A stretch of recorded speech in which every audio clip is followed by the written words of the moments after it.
후쿠시마 원전 오염수를 그냥 바다에 버리겠다. 일본의 결정 이후에 반발하는 목소리 계속 나오고 있습니다. 일단 오염수 방류가 시작되면 우리 동해바다, 부산 앞바다, 제주도 앞바다 그냥 흘러오게 돼 있어요. 이걸 어떻게 해야 할까요? 일본의 만행 어떻게 막아야 할까요? 대응책도 강구해야 되는데 다각도로 좀 짚어보겠습니다. 제주 연결합니다. 좌민석 제주연구원 책임연구원, 안녕하세요. 예, 안녕하십니까. 제주연구원의 좌민석입니다. 네, 원전 오염수를 바다에 버리겠다고 결정했습니다. 일본 정부가 끝끝내. 일단 연구원님, 예? 후쿠시마 오염수 방류 결정 예상하고 있었을 텐데 소식 듣고 어떠셨어요? 예, 먼저 이건 아니다라는 생각을 했습니다. 왜냐하면 오염수를 방류하게 되면 우리나라에 유입되기 전에 먼저 그 자국 내 해양 생태계 변화뿐만 아니라 네. 수산업에 종사하는 수산업계 그리고 일본 주민들이 먼저 피해를 보거든요. 이러한 이유에서라도 방류 결정을 철회해야 하지 않나 생각하고 있습니다. 이건 아니다 이렇게 생각하셨군요. 예, 맞습니다. 아니 근데 스가 총리가 작년부터 오염수 바다에 버리겠다 이렇게 계속 얘기했었지 않습니까? 예. 그런 이 결정을 내린 이유가 뭡니까? 예, 일본에서 올해 7월 23일에 올림픽이 개최가 되는데요. 네. 방류 결정을 서두른 이유는 내년 10월이면 저장 탱크가 가득 차고 방류 준비 기간을 고려할 때 2년 뒤에나 실행할 수 있기 때문입니다. 그리고 도쿄 올림픽이 끝나고 오염수 처분 결정을 내리면 가을로 예상되는 중의원 해상과 총선거에도 악영향을 미칠 것으로 예상했기 때문이라고 생각을 하고 있습니다. 그런데요, 올림픽을 앞두고 우리나라는 올림픽 앞두고 우리나라 사람들 같으면 이런 큰 행사 앞에 두고 이렇게 오염수를 버리고 그런 일을 안 할 것 같은데 이런 얘기도요. 그런데 일본에서는 조금 올림픽 때 우리가 원전에서 안전하다 이런 메시지를 좀 던지고 싶었던 건가요? 예, 그런 것 같습니다. 네, 그런 것 같습니까? 일단 바다에 버린다. 조금 다른 기술을 쓰고 고체로 만들어서 하고 그러면 처리하고 그러면 좀 환경 오염 그다음에 오염에서는 좀 멀어질 것 같은데 왜 이런 방법은 생각 안 했을까요? 방사성 오염수 방류는 네. 해양 방류 외에 네. 대기 방류, 전기 분해 방류, 지하 매설도 가능합니다. 아, 네. 하지만 다른 방법은 예산이 많이 투입되기 때문에 해양 방출을 결정하지 않았나 그렇게 생각을 하고 있습니다. 아, 참 돈 때문인데 결국 돈 때문인 것 같은데 일본에서는요. 일본 말고 다른 나라도 원전 오염수 바다에 방출하고 있다. 한국이나 중국도 방출하고 있다. 이렇게 얘기하는데 이건 사실인가요? 그것은 사실이 아닙니다. 아니에요? 예. 우리나라나 다른 국가에서 바다의 방출이 이루어지고 있다고 하는 것은 네. 냉각수를 말하는 것인데요. 네. 냉각수에 대해서 쉽게 설명드리도록 하겠습니다. 네. 아기에게 먹일 우유병이 뜨거워지면 네. 차가운 물로 해서 식히잖아요. 네, 식혀야죠. 그런 개념입니다. 아, 예.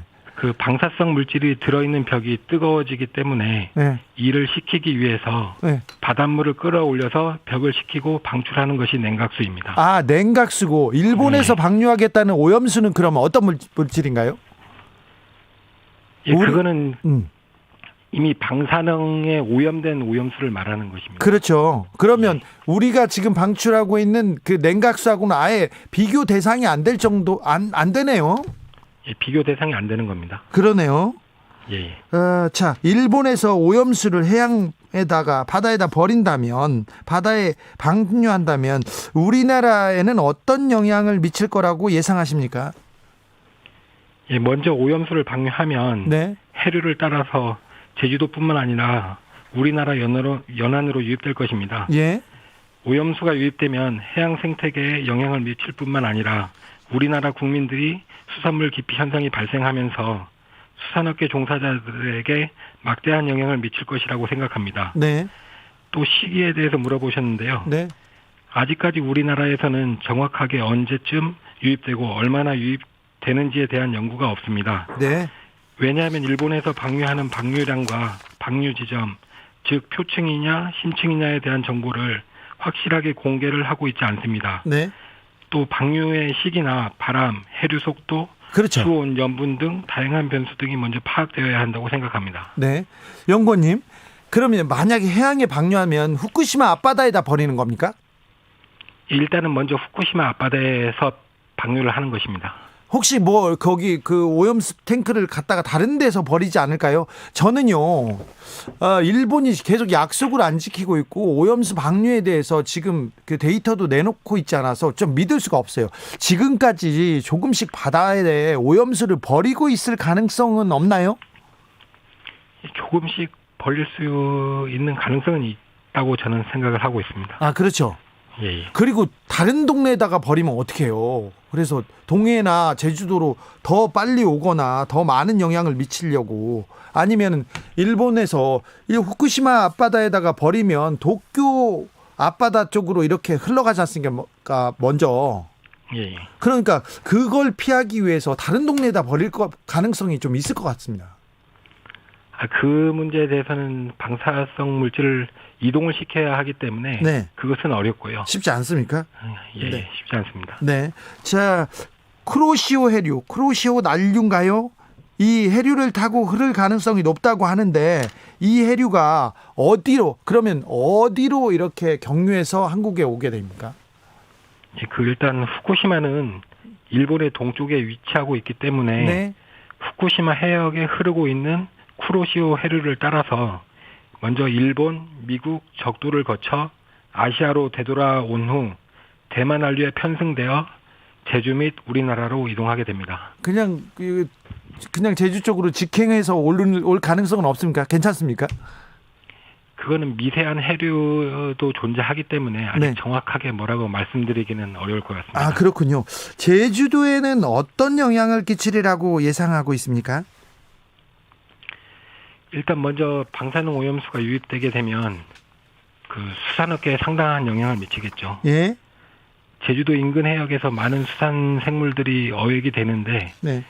방사능 오염수가 유입되게 되면 일단 우리나라 국민들이나 제주 도민들이 수산물 섭취를 기피할 것으로 생각을 하고 있습니다. 네, 그렇죠. 벌써부터 좀 걱정이 됩니다. 그런데 방사능 오염수에 피폭된 해양 생물 구분이 가능합니까?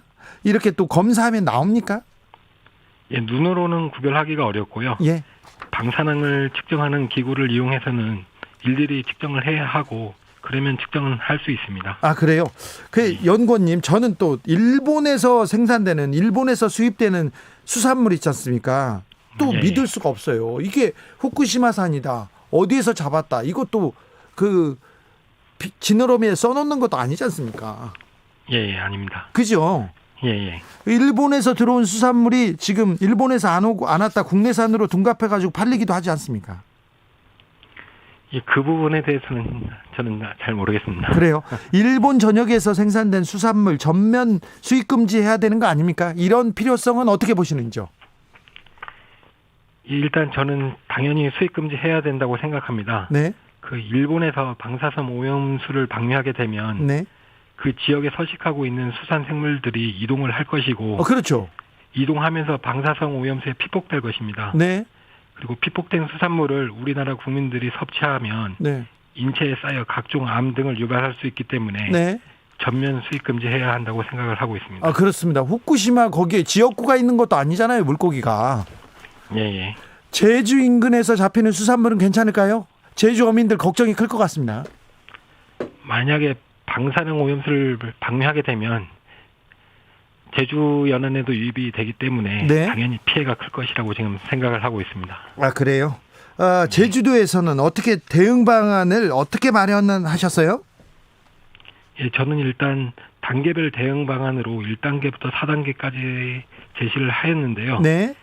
1단계는 해양수산부가 운영하는 감시 체계를 이용한 모니터링 강화와 예. 자료 공유, 네. 그리고 2단계는 제주도 자체적으로 상황반 설치, 유관기관 협조, 수산물에 대한 감시 강화, 네.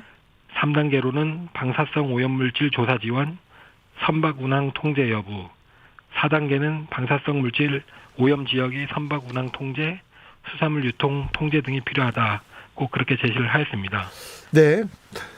문재인 대통령이 이번 일본의 결정에 대해서 국제해양법 재판소로 가자 이렇게 검토를 지시하기도 했습니다. 연구원님 보시기에는 이 대응 어떻게 보십니까?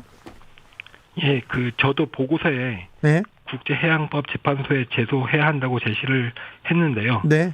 문재인 대통령께서 현실적인 방안을 제시했다고 생각합니다. 네. 잠정 조치라는 것은 국제해양법 재판소가 네. 최종 판단을 내릴 때까지 일본이 오염수를 방류하지 못하도록 하는 것이기 때문에 네. 현실적인 대응이라고 생각합니다. 아, 그렇습니까? 네. 여기까지 듣겠습니다. 좌민석 제주연구원 책임연구원이었습니다. 말씀 감사합니다. 예, 고맙습니다.